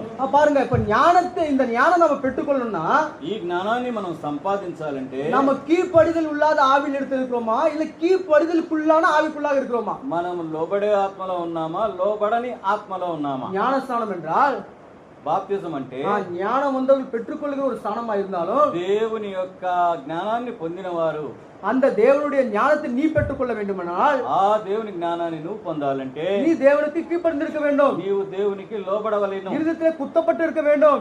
హృదయంలో గుచ్చపడి ఉండాలి. பாவங்களுக்கு ஆண்டவருடைய வார்த்தைகள் உன்னிடத்தில் பேசும்போது పాపం గురించి దేవుని మాటలు నీతో அந்த வார்த்தைக்கு உடனே கீழ்ப்படிய வேண்டும். ఆ మాటలకు వెంటనే வெறுமையாய் வந்து வெறுமையாய் செல்கிறவன் நான் அங்கே கீழ்ப்படியாத ஆவியா இருக்கிறான். ఒట్టి చేతులతో వచ్చి ఒట్టి చేతులతో లేచిపోయేవాడు. ஆண்டவருடைய సన్నిధానத்தில் நீ வருகிறாயானால், లోబడిన ఆత్మ కలిగిన వాడు దేవుని సన్నిధికి నువ్వు వచ్చినట్లయితే దేవుడి ఆలయத்தை ఆరాధిப்பாய். దేవుని ఆరాధనలో దేవుని సంఘంలో నువ్వు ఆరాధిస్తావు. கீழ்ப்படுகிற ஆவி தேவனை ஆராதிக்கும். ఆ లోబడిన ఆత్మ దేవునిని ఆరాధిస్తది. ప్రియమైన సహోదరనే, ప్రియమైన సహోదరుడా, இப்பேற்பட்ட இந்த கீழ்ப்படியாமை ஆவி நமக்குள் இருக்குமா? ఇలాంటి లోబడిన ఆత్మ మనలో ఉంటే இந்த நாளில் நாம் சரி செய்து கொள்ளலாம். ఈ దినాన మనం సరి చేసుకుందాం. ஆண்டவரே என்னை மன்னியும், ప్రభువా నన్ను మన్నించు. ஆண்டவரே எனக்குள்ளும் சில கீழ்ப்படியாம காரியங்கள் இருக்கிறது. నాలో కొన్ని కార్యాలు లోబడని కార్యాలు ఉన్నాయి ప్రభువా. அது சபைக்கு வர நேரமா இருந்தாலும் சரி, అది మందిరానికి వచ్చే సమయమైనా కూడా, సమయానికి మందిరానికి రాలేకపోతున్నాను, கர்த்தாவே இல்ல நான் ஜெபிக்க முடியாமல் போயிடுறேன், అయ్యో నేను ప్రార్థన చేయలేకపోతున్నాను, நேரம் இருந்து சபையின் ஜெபத்துல கலந்து கொள்ளாம போறனோ என்னவோ, సమయం ఉండి కూడా ప్రార్థన సమయానికి రాలేకపోతున్నానేమో, நமக்கு லீவு கிடைச்சாலும் உபவாச கூட்டத்துல கலந்து கொள்ளாம போறியனவோ, లీవ్ ఉండి ఇంటికాడ ఉన్నా కూడా ఉపవాస ప్రార్థనకు రాలేకుంటున్నానేమో. ஆண்டவர் சொல்லுகிறார், దేవుడు చెప్తున్నాడు, சபையில் நடக்கிற எல்லா காரியங்களும் பங்கு பெறு. ప్రతి సంఘంలో జరిగే ప్రతి కార్యం அப்பொழுதுதான் இப்பேற்பட்ட தெய்வீக ஆவியை நீ பெற்றுக்கொள்வாய். అప్పుడే ఇలాంటి దైవికమైన ఆత్మను నీవు పొందగలవు. நமக்கு நேரம் இருந்தும் మనకు సమయం வாய்த்தாலும் సమయం ఉన్నప్పటికీ தேவனுடைய சபைக்கு வராம దేవుని యొక్క మందిరానికి எந்த రాకుండా நேரமும் வேலை வேலை வேலைன்னு சொல்லிக்கிட்டு வேலையை நம்ம நேசித்து போவோமானா ప్రతి సమయాన్ని పనికి పని ఉద్యోగం అని వెళుతూ ఉంటే தேவன் கூட அவருடைய ஆசீர்வாதத்தை அவனமாக தான் பின்னாக வைப்பார். ఆ దేవుడు కూడా అలాగే దాన్ని వెనకబెడతాడు. ஆண்டவருடைய ఆశీర్వాదం ఇవ్వడు. ஆசீர்வாதம் உனக்கு பெற்றுக்கொள்ள வேண்டும், தேவனுடைய கிருபை கையிலிருந்து நான் அநேக வரங்களை நான் பெற்றுக்கொள்ள வேண்டும்னா దేవుని యొక్క ఆశీర్వాదములు అనేకమైన సంగతులు దేవుని దగ్గర నుంచి தேவ சபையில் நடக்கிற எல்லா காரியங்களுக்கும் நம்ம வந்து பங்கு பெற வேண்டும். దేవుని సంఘంలో జరిగే ప్రతి కూడికకు நியாயமான காரியம் இருந்து தேவ சபையில் நடக்கிற காரியங்களுக்கு நீ வீட்டு இருந்தா ஆண்டவர் நிச்சயமா மன்னிப்பார். ఒక న్యాయమైన కారణంతో నువ్వు ఒకవేళ రాలేకపోతే దేవుడు క్షమిస్తాడు. ஆனால் சமயம் இருந்தும் வேலைதான் உனக்கு முக்கியம் சொல்லிட்டு தேவ காரியங்களுக்கு தூரமா இருந்தா நிச்சயமாக ஆண்டவர் மன்னிக்க மாட்டார். సమయం ఉన్నప్పటికీ ఏదో ఒక పని మీద నువ్వు పని పెట్టుకొని రాకుండా ఉంటే దేవుడు ஏதோ ஒரு சாக்கு போக்கு சொல்லிக்கொண்டு ఏదో సాకు చెప్తున్నావు. சபைக்கு வரதுக்கு தாமதமானா அதுக்கு ஒரு சாக்கு போக்கு. సమయానికి రాలేకపోతే దానికి ఏదో చెప్తున్నావు. ராத்திரி ஃபுல்லா தூக்கம் இல்ல, రాత్రి வீட்டுல கரண்ட் இல்ல, பஸ் கிடைக்கல, బస్సు దొరకలేదు, சரியான நேரத்துல போக முடியல, வண்டி பஞ்சர் ஆச்சு, பெட்ரோல் இல்ல, పెట్రోల్ లేదు. இந்த காரணத்தை நம்ம வேலையில சொல்ல முடியுமா? ఇవన్నీ మనం మన ఆఫీసులో చెప్పగలమా? ஒரு வாட்டி நீங்க ஒரு பேப்பர் எடுத்து வச்சுக்கொள்ளுங்களேன். ఒకసారి ఒక பேப்பர் తీసుకోండి. ఒక పేపర్ తీసుకోండి. ஆண்டவருடைய தேவாலயத்துக்கு நான் எந்த நேரத்துல நான் போறேன், என்னுடைய வேலைக்கு நான் எவ்வளவு நேரத்துல போறேன், அது குறித்து வைத்துக் கொள்ளுங்க. దేవుని మందిరానికి ఏ సమయానికి వెళ్తున్నాను, నా ఆరాధన నా యొక్క ఆఫీస్కి ఏ సమయానికి వెళ్తున్నాను, அப்போ இது ஆண்டவர் நம்முடைய பேசுவார். అవి రాసి పెట్టుకుంటూ ఉంటే దాన్ని చూస్తే మన దేవుడు మనతో நாம எதற்கு நம்ம கீழ்ப்படுகிறோம்? దేనికి మనం లోబడుతున్నాం? உலகத்துக்கு கீழ்ப்படுகிறோமா, ஆண்டவருக்கு கீழ்ப்படுகிறோமா? లోకస్తులకు లోబడుతున్నామా? ரெண்டு యజమానులకు ஒருவன் ஊழியக்காரனா இருக்கவே முடியாது. ఇద్దరు యజమానులకు ఎవడు కూడా దాసుడిగా ఉండలేడు. ஒன்னு உலகத்து பக்கமா இரு, இல்லனா ஆண்டவர் பக்கமா இரு. ఒకటి లోకం వైపు ఉండు, లేకుంటే ஒன்னு அனலா இரு, இல்ல குளிரா இரு. వెచ్చగానైనా ఉండు, చల్లగానైనా வெதுவெதுப்பா இருக்காத. నులివెచ్చలుగా ఉండదు. நம்ம ஆண்டவருக்காக வைராகியமா ஜீவிக்கணும். మనము దేవుని కొరకు వైరాగ్యంగా ఉండాలి. ஆண்டவர் நமக்கு அநேக பொறுப்புகளை கொடுத்திருக்கிறார். దేవుడు మనకు అనేక బాధ్యతలు ఇచ్చాడు. பாருங்க 1 தெசலோனிக்கே 3ஆம் அதிகாரம் 3ஆம் வசனம் வாசிங்களா. మొదటి దశలోనికలో 3:3 நாம எதற்கு நியமிக்கப்பட்டிருக்கோம் பரிசுத்தாவியானவர் சொல்கிறார்.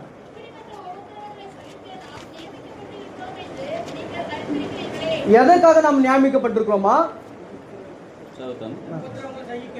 உபத்திரவங்களை సహిக்க தான் நம்ம நியமிக்கப்பட்டிருக்கிறோம். ఈ శ్రమల వలన ఎవడను కదిలింపబడకుండానట్లు మిమ్మల్ని స్థిరపరచుటకును, మీ విశ్వాస విషయమై మిమ్మల్ని హెచ్చరించుటకును మన సహోదరులను క్రీస్తు సువార్త విషయంలో దేవుని పరిచరణ తిమోతిని పంపితిని. பாருங்க அப்போ 1:3 நாம் உபத்திரவப்படுவதற்கு நியமிக்கப்பட்டிருக்கிறோம். మనము ఉపద్రవం పొందుటకు నియమించబడినాము. அப்ப கிறிஸ்தவர்கள் எதற்காக நியமிக்கப்பட்டிருக்காங்க? క్రైస్తవులు ఎందుకు అయితే ఎన్నుకొనబడ్డారు? அவங்க வீட்ல எல்லாமே நல்லா இருக்கு, వాళ్ళ ఇంట్లో అన్ని బాగుండాలి. அவங்க வீட்ல சொந்த வீடு இருக்கு, கார் இருக்கு, அது இருக்கு, இது இருக்கு, எல்லாமே இருக்கு. సొంత ఇల్లు, కారు మొదలగు అన్ని ఉన్నాయి. நம்ம வீட்ல ஒண்ணுமே இல்ல, நம்ம ஆண்டவரை ஏற்றுக்கொண்டிருக்கோம்.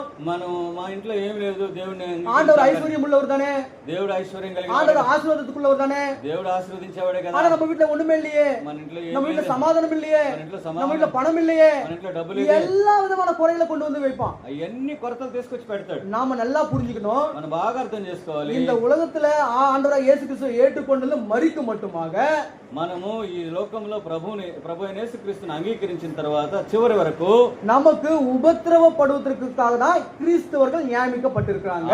మనము ఉపద్రవాల ద్వారా, మనము శ్రమల ద్వారా, உபத்திரவம் இல்லாம, பாடுகள் இல்லாம, துன்பங்கள் இல்லாம பரலோக ராஜ்யம் கிடையாது.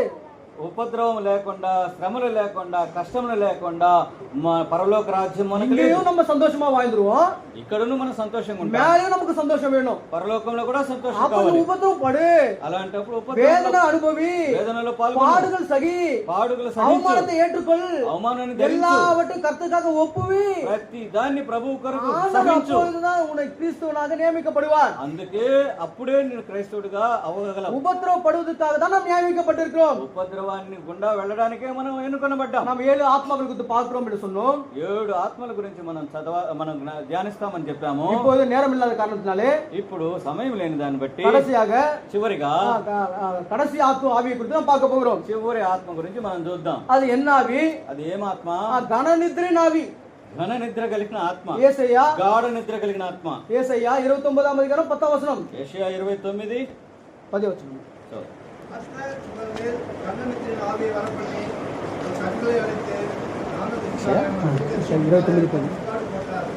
பாருங்க, இந்த கன நித்ர ஆவி நம்ம என்ன செய்யுது?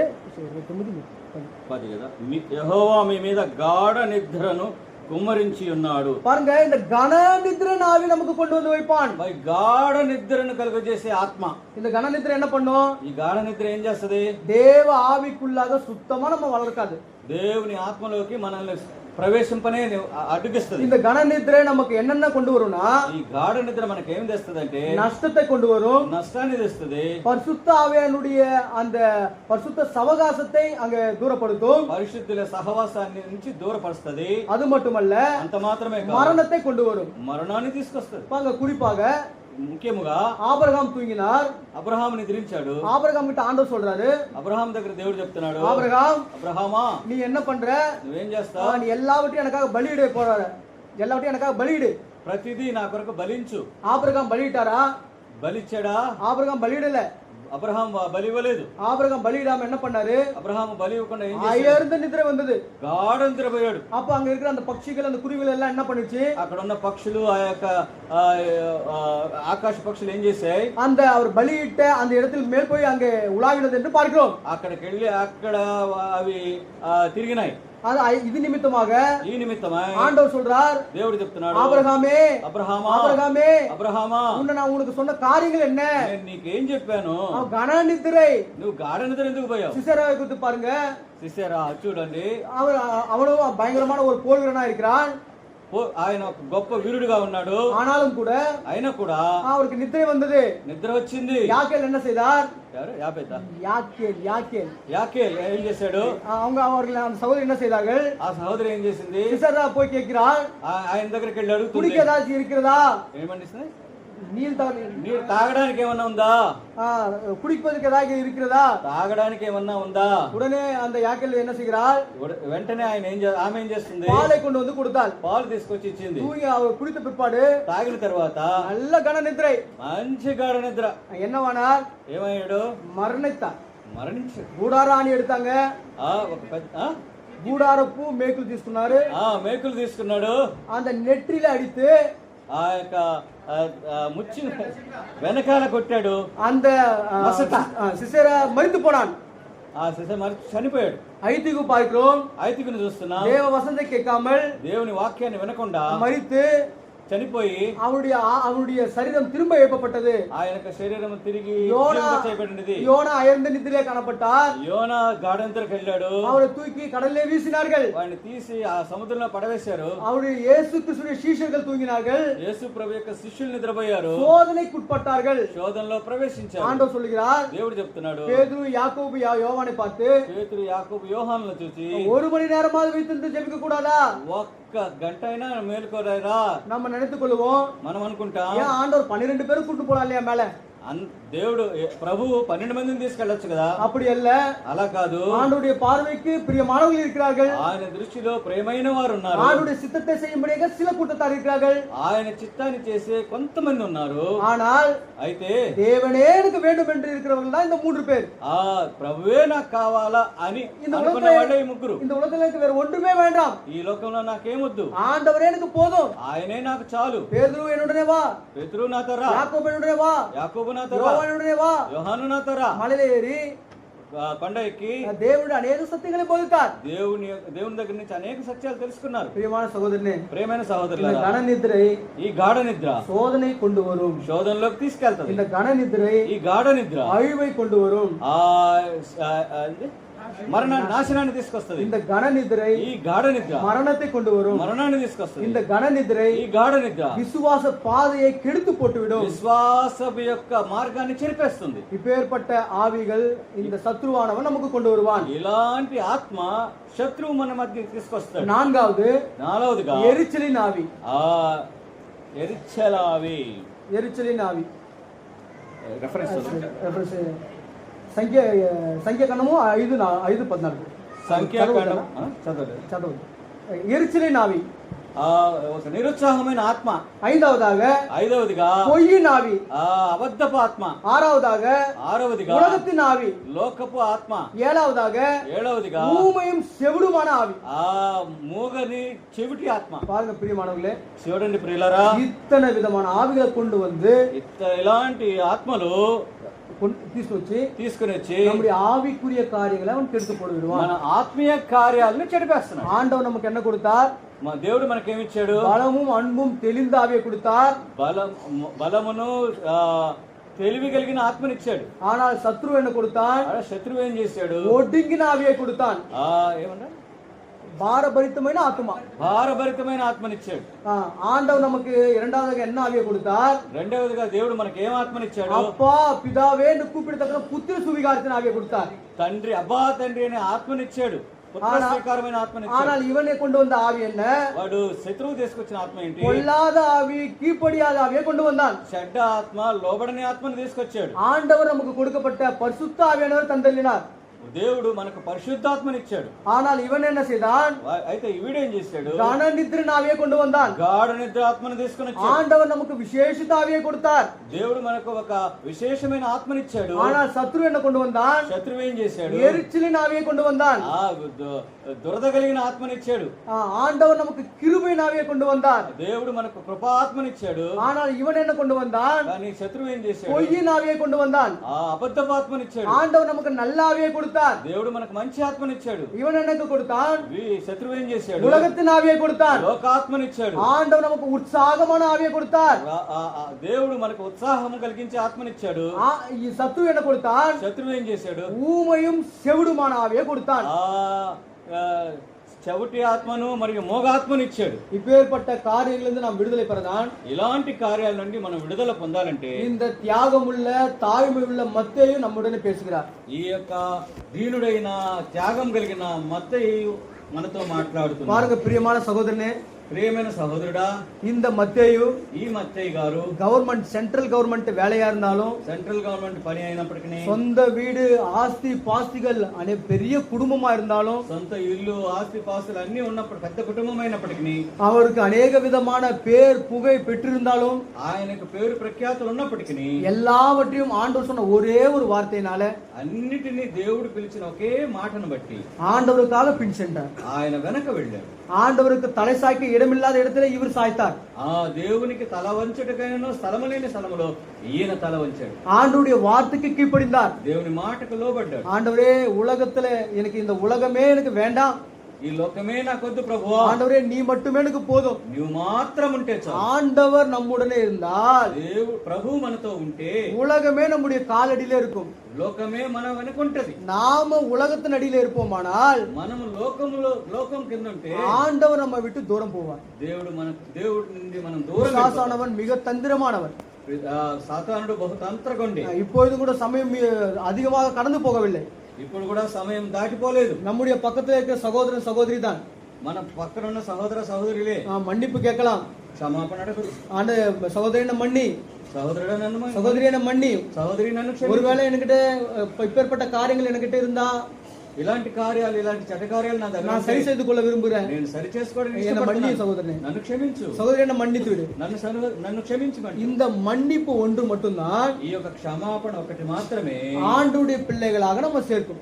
దేవుని బిడ్డలుగా మనం తీర్చుతుంది. பாருங்க, மத்தேயு வயதான காலத்துல ஆண்டவருக்காக நான் மரித்தாலும் மரிப்பேன் ஒழிய என் ஆண்டவர் விட்டு தர மாட்டேன் என்று சொன்னார். ఆ వయసైన కాలంలో కూడా ఈ మత్తయి గారు చచ్చినా చస్తాను గాని చచ్చినా ప్రభువుని విడవనన్నాడు. அதே போல வைராகியம் உள்ளவர்களாக, అలాగే వైరాగ్యం కలిగిన వారమై, சத்ரு அநேக விதமான பலவீனப்படுத்துகின்ற ஆவியை கொண்டு வந்தாலும், శత్రువు బలహీనపరుచు ఎన్ని ఆత్మలు తెచ్చినా, நாம் ஆண்டவர் மேல் விசுவாசம் வைக்கிற அந்த விசுவாசத்தை கெடுத்து போட்டாலும், మనం ప్రభువు పట్ల కలిగిన విశ్వాసాన్ని పాడు చేసినప్పటికీ, ஒடுங்கின ஆவியை கொண்டு வந்தாலும், ఏమాత్మ? பாரபரித்தమైన ఆత్మ. ஒருவேளை வியாதி பலவீனம் எல்லாவற்றையும் கொண்டு வந்தாலும், వ్యాధి బలహీనత తెచ్చినప్పటికీ, ஆண்டவருக்கு முன்பாக நீ உண்மையா நிற்பாயா? దేవుని ఎదుట నువ్వు నమ్మకంగా ఉండగలవా? ஆண்டவருக்கு முன்பாக சாட்சியா இருப்பாயா? ఆ దేవుని ఎదుట సాక్షిగా ఉండగలవా? ஆண்டவருடைய வார்த்தையை கேட்டு மரிக்கும் காலம் உண்மையா இருப்பாயா? దేవుని మాట విని చివరి వరకు నువ్వు నమ్మకంగా ఉంటావా? மோசே என்னுடைய வீட்டில் எங்கும் உண்மையுள்ளவன், మోషే నా గృహమంతట్లో నమ్మకస్తుడు, ஆபிரகாம் என்னுடைய சிநேகிதன், అబ్రహాము నా స్నేహితుడు, தாவீது என்னுடைய இதயத்துக்கு ஏற்றவன், దావీదు నా హృదయానుసారుడు, சாலமோன் அனந்த ஞானியா இருக்கிறார், సొలొమోను అనంత జ్ఞానిగా ఉన్నాడు, யோவான் எரிந்து பிரகாசிக்கிற விளக்கா இருக்கிறார், యోహాను లేచి ప్రకాశించే దివిటీగా ఉన్నాడు, அப்போஸ்தலனாகிய பவுல் புறஜாதிகளுக்காக தெரிந்து கொண்ட பாத்திரமா இருக்கிறார், అపోస్తలుడైన పౌలు అన్యజనములకు వెలుగుగా ఉన్నాడు.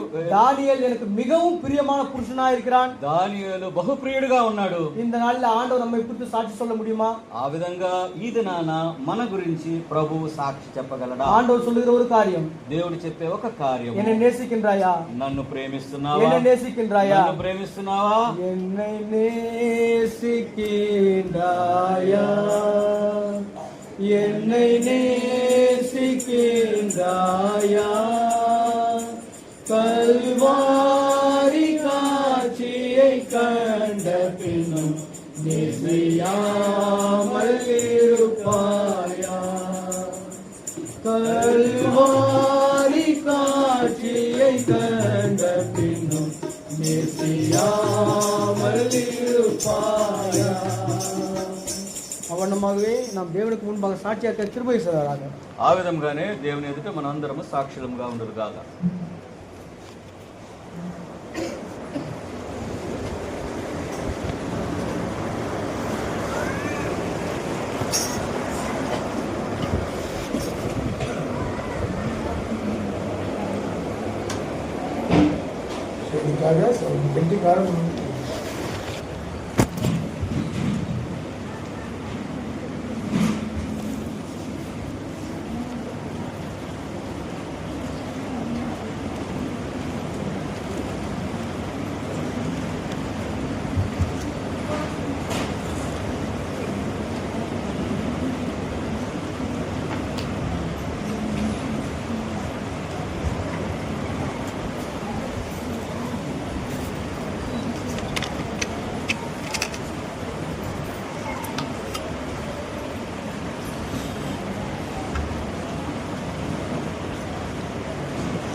கர்த்தரின் வீட்டில் குழப்பங்களில்லை, கர்த்தரின் வீட்டில் குழப்பங்களில்லை, கசப்பும் வெறுப்பும் பகையும் இல்லை, கசப்பும் வெறுப்பும் பகையும் இல்லை, அன்பு சந்தோஷம் என்றும் நிலைக்கும், அன்பு சந்தோஷம் என்றும் நிலைக்கும், அன்பரே அவர்களை நடத்திடுவார், அன்பரே அவர்களை நடத்திடுவார். நாமோ கர்த்தரின் பரலோக குடும்பம், மாணவர் வசித்திடும் வாசஸ்தலம். நாமோ கர்த்தரின் பரலோக குடும்பம், மாணவர் வசித்திடும் வாசஸ்தலம். எங்களை நேசிக்கிற எங்கள் ஜீவனுடைய தாழ்த்தமே, இந்த மாதத்தின் முதல் பரிசுத்த சபை கூடுதலிலே ஆண்டவராகிய தேவனுடைய மகத்துவங்களை நாங்கள் அறிந்து உம்மை ஆராதிக்கிற ஆராதனையை எவ்விதமாக ஆண்டவராகிய தேவன் பிரியப்படுகிற விதமாக நாங்கள் ஆராய்ப்பதற்கு எங்களை ஆண்டவரை நீர் தெரிந்து கொண்டு கர்த்தாவே ஆவியோடு உண்மையோடு பரிசுத்தத்தோடு ஆராதிக்க வேண்டும் என்று ஆண்டவராகிய இயேசுவானவரே இந்த பூமியில இருந்தபோது சமாரியா ஸ்திரியோடு கூட பேசினது போல அன்று தாப்பனே சமாரியா ஸ்திரி போன்ற மக்களாக இந்த உலகத்துல அந்நியர்களாக பரதேசிகளாக புறக்கணிக்கப்பட்டவர்களாக தெய்வ பயம் இல்லாதவர்களாக கீழ்ப்படியாதவர்களாக இருந்த எங்களை கர்த்தாவே மறைமுகமான பாவங்களுக்கு அடிமைப்பட்டவர்களாக இருந்த எங்கள் மேலே நீ கிருபை வைத்து எங்களை நேசிக்கிறவராக வந்து கர்த்தாவே உண்மை ஆவியோடு உண்மையோடு ஆராதிக்கிற தொழுது கொள்கிற ஆண்டவரே மக்களாக நீர் மாற்றும்படியாக நீர் ஏற்றுக்கொள்ள முடிய கிருபை இரக்கம் தயவுக்காக நன்றி செலுத்தி சோதரிக்கிறோம். இந்த வார்த்தைகளை கொண்டு வந்த ஊழியக்காரருக்காக நன்றி செலுத்துகிறோம். கர்த்தாவே இறக்கமுள்ள தாப்பனே, பந்தி நேரத்தில் அங்கே மேசையுடைய சின்னங்களை நாங்கள் பார்க்கும் பொழுது நாங்கள் எவ்விதமாக இருக்க வேண்டும் என்று அந்த சங்கீதம் 15ஆம் அதிகாரத்தின் மூலமாக நீர் கொண்டு வந்தவுடைய வார்த்தையின் மூலமாக நாங்கள் எங்களை ஆராய்ந்து பார்த்து சரிபடுத்திக் கொள்வதற்காக சகல விதமான கசப்பு வெறுப்பு பலவிதமான காரியங்களை கண்டுவரை இல்லாத அந்த கீழ்ப்படியாத காரியங்கள் எல்லாம் நீக்கப்பட்டு பரிசுத்தத்தோடு உடைய பந்தியிலே உடைய மாம்சத்தோடு ரத்தத்தோடு எங்களை உறவு வைத்துக் கொள்ள வேண்டும் என்று உடைய வார்த்தை கொண்டு ஊழியக்காரருக்காக நன்றி செலுத்தி கொடுத்திருக்கிறோம். ஆண்டவரே, என்னுடைய நிலைமை கூட அவிதமாக இருக்க வேண்டும், அசுத்தமாக இருக்க வேண்டும், கீழ்ப்படுதல் உள்ள வாழ்க்கை இருக்க வேண்டும் என்று கர்த்தாவே இந்த நாளில் கூட நீர் உணர்த்தி நம்முடைய வாழ்க்கைகளுக்காக என்னை தாழ்த்தி ஒப்புவித்து கூட இதை நோக்கி பார்க்கிற கர்த்தாவே, கடைசியாக இறக்கமுள்ள தகப்பனே, பிரதான செய்தியாக ஆண்டவருடைய ஊழியக்காரனை கொண்டு அருமையாக, தெளிவாக, திட்டமாக, தீர்மானமாக கண்டித்து உணரும்படியாக அப்பேற்பட்ட வார்த்தைகளை ஆண்டவருடைய வேதத்திலிருந்து கர்த்தாவை கொண்டு வரும்படியாக நீ சகோதரனை பயன்படுத்தினதற்காக நன்றி சோதரிக்கிற கர்த்தாவே, இறக்கமுள்ள தகப்பனே, அந்த ஆவிகளை குறித்து நாங்கள் இந்த நாளிலே அதை கேட்கும் பொழுது அசுத்த ஆவிகளும் அசுத்த ஆவிகளும் அன்று எவ்விதமாக கிரியை நடப்பிக்கக்கூடியதாக இருக்கிறது என்று அந்த வெவ்வேறாக பிரித்து காண்பிக்கத்தக்கதாக இந்த மகனை பயன்படுத்திக் கொண்டு வந்து சோத்திரம் அவ்விதமான கீழ்ப்படியாத ஆவி எனக்குள்ளே இருக்குமேயானால் இந்த நாமத்தை நான் பயன்படுத்த முடியாத ஆண்டவரே, இந்த ஆசுவாசத்தை நான் பெற்றுக்கொள்ள முடியாத ஆண்டவரே. ஆகவே அந்த கீழ்ப்படியாத ஆவி, பொல்லாத ஆவி, புறம்புள்ள ஆவி என்னிலிருந்து நீர் எடுத்துக்கொள்ளும்படியாக, எங்களிலிருந்து எடுத்துக்கொள்ளும்படியாக வைராக்கியத்தின் ஆவி, நாங்கள் ஒருவருக்கொருவர் கசப்பான காரியங்களை வைத்துக் கொண்டு தேவனுடைய வீட்டில் இருக்க முடியாது, தேவனுடைய ஆசிரியத்தை பெற்றுக்கொள்ள முடியாது என்ற ஆண்டவருடைய வார்த்தையினால் கேட்ட ஆண்டவரே, அதுமாக என்னுடைய நிலைமை மாற்றப்படுவதற்காக என்னையும் தாழ்ச்சி ஒப்புக்கொள்கிறேன் கர்த்தாவே. என்னை ஆண்டவர் நல்ல ஆவினாலே முத்திரை போட பசுத்த ஆவினால முத்திரை போடப்பட்ட நிலைமையிலே என்னுடைய கர்த்தாவை காரியம் செய்ய உங்களுக்கு பிரியமாய் நடக்க என் கிருபை செய்யப்பட்டதாக என்னை ஒப்புக்கொடுத்து நான் ஜெபிக்கிறேன் ஆண்டவரே. இந்த நாளிலே உங்களுடைய தகப்பனே, நீர் எந்த விதமாக எந்த நிலைமையிலே எப்படி நீ பயன்படுத்த விரும்புகிறீர்களோ ஆண்டவரே, உடைய சுத்தத்துக்கு ஆண்டவர் சபையில் ஒழுங்கு கிரமங்களுக்கு கீழ்ப்படிந்தவர்களாக நடந்து கொள்ளத்தக்கதாக ஏற்பட்ட கிருமைக்காக நன்றி செலுத்தினேன். அதுவாக நடந்து கொள்ள மனப்பக்குவத்தை ஏற்படுத்தும்படியாக நோக்கி பார்க்கிற கர்த்தாவே, எங்களுக்குள்ளே அவிதமான பசுத்த ஆவியின் ஒரு வழிநடத்துதல் அன்று காணப்படும்படியாக ஏசாயா 61 அதிகாரத்தில் கொண்ட வார்த்தைகள் அன்று எங்களுக்குள்ளே கிரியை நடப்பிக்கும்படியாக உடைய அன்புள்ள கருத்து ஒப்புதலை ஜெபிக்கிறேன். இம்மட்டமாக நீ செய்த எல்லா நன்மைகளுக்காக நன்றி செலுத்தி வரப்போகிற காலங்களிலே இந்த ஏழையும் ஆகாதி மீட்டும் மூலமாக உடைய நாம் மாற்றம் பயன்பட எங்களுக்குள்ள எல்லா வற்றிலேயும் ஒருவருக்கொருவர் மன்னிக்கிறவர்களாக, மறக்கிறவர்களாக, நேசிக்கிறவர்களாக, அன்பு பாராட்டுகிறவர்களாக அவ்விதமான கிருபைகளை நடக்கத்தக்கதாக வழிநடத்த வேண்டும் என்று வேண்டிக் கொள்கிறோம். எல்லாருக்கும் நன்மை கருத்து ஒப்புதல் நன்றி செலுத்தி வாழ்கிறேக்காக வாழ்கின்ற வாழ்க்கையின் துதி சோதர விண்ணப்பங்கள் எல்லாம் ஆண்டவராக இயேசு கிறிஸ்து நாமத்தில் ஏறெடுக்கிறேன் நல்ல பிதாவே, ஆமென்.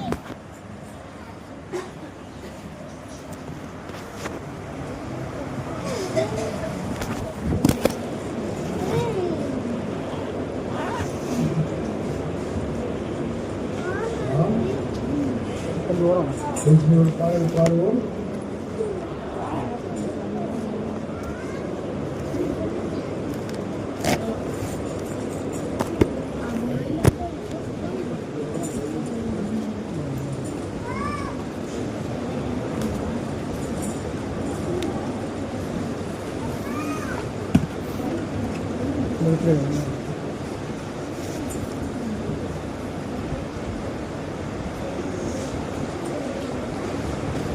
Song number 441 in Tamil song.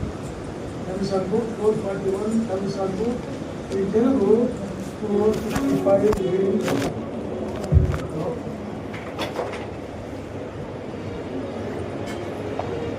441 in Tamil. In Telugu 455 in Telugu. Namo Kartarin Paralova. You are stand up and sing this song. பாடும்போது மனப்படுவோம். லட்சியத்தில் அனுபவிக்கிறவர்கள்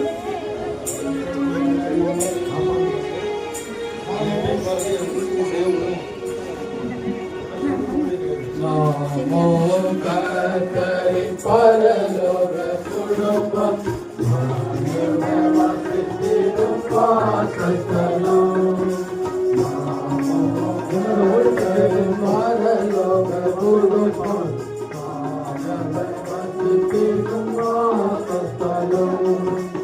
இன்பமானவைகள் வாசஸ்தலங்கள், இன்பமானவைகள் வாசஸ்தலங்கள், பல விதைகளிலிருந்து அழைக்க திசைகளிலிருந்து அழைக்கப்பட்டோம். ஒரே குடும்பம் இரத்தத்தின் மூலம், ஒரே குடும்பம் இரத்தத்தின் மூலம், ஆயிரம் ஆசைகளாயிரும், ஆயிரம் ஆசைகளாயிரும். நாமோ கர்த்தரின் பரலோக குடும்பம், வானவர் வசிக்கும் வாசஸ்தலம். நாமோ கர்த்தரின் பரலோக குடும்பம், வானவர் வசிக்கும் வாசஸ்தலம். ஒரு புது மனிதனாய் காத்தர், ஒரு புது மனிதனாய் அமைத்தார். பரம குடும்பத்தில் சேர்த்தனமை, பரம குடும்பத்திற்கு சேர்த்தனமை. ஏக மனதுடன் நாம் வசிப்பதினால், ஏக மனதுடன் நாம் வசிப்பதினால், அவர் கூடாரமாய் அமைந்துள்ளோம், அவர் கூடாரமாய் அமைந்துள்ளோம். பரலோக குடும்பம், வானவர் வசித்திடும் வாசஸ்தலம். நாமோ கர்த்தரின் பரலோக குடும்பம், வானவர் வசித்திடும் வாசஸ்தலம். யூதன் இல்லை, கிரேக்கன் இல்லை, யூதன் இல்லை, கிரேக்கன் இல்லை, சிறியோர் பெரியோர் ஒன்றுமில்லை, சிறியோர் பெரியோர் ஒன்றுமில்லை. அழைத்திருந்தனவா நானியமில்லை, அழைத்திருந்தனவா நானியமில்லை, இருந்துமே எல்லாம் மாணவரே.